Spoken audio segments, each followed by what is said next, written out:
विधानसभेच्या निवडणुकीत महाविकास आघाडीला अपयशाला सामोरे जावे लागले. विधानसभेच्या निवडणुकीत झालेल्या पराभवावर आघाडीच्या नेत्यांकडून विचारमंथन करण्यात येत आहे. तसेच आगामी महापालिकेच्या निवडणुकीची तयारीही सर्वच राजकीय पक्षांकडून आतापासूनच सुरू करण्यात आली आहे. दरम्यान आगामी स्थानिक स्वराज्य संस्थांच्या निवडणुकीच्या पार्श्वभूमीवर शिवसेना ठाकरे गट आतापासून सावध पावले टाकत असल्याची चर्चा आहे. तसेच मुंबई महापालिकेची निवडणूक ठाकरे गट स्वबळावर लढणार असल्याची चर्चा आहे. आता या संदर्भात ठाकरे गटाचे खासदार संजय राऊत यांनी मोठे भाष्य केले आहे.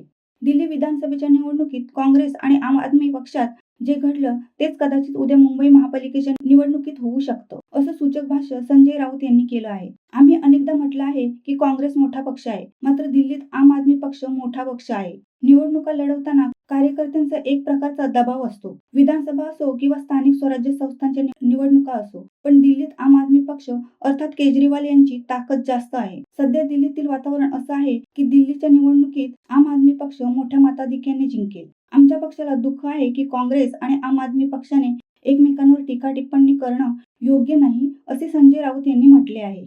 शिवसत्ता टाइम्स न्यूज ब्युरो, मुंबई. दे धडक बेधडक वृत्त देणाऱ्या आपल्या शिवसत्ता टाइम्स न्यूज चॅनलला लाल बटन दाबून सबस्क्राईब करा आणि बेल आयकॉनला क्लिक करायला विसरू नका.